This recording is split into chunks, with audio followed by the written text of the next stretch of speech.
how to turn on creator mode on LinkedIn. Hey guys, in this video, I'll guide you through how to turn on creator mode on LinkedIn.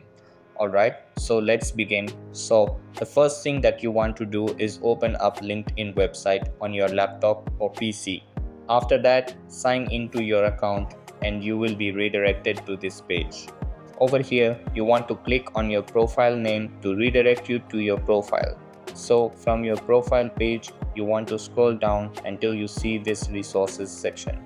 Now the creator mode should be right here in the top.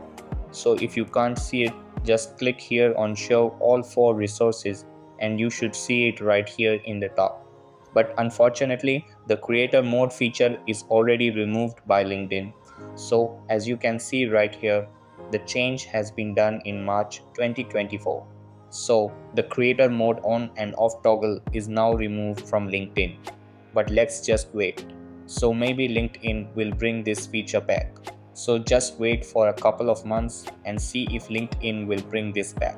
So that's basically how you can turn on creator mode on LinkedIn. I hope you like this video. Subscribe to my channel for more content and I will see you in the next video. Thanks.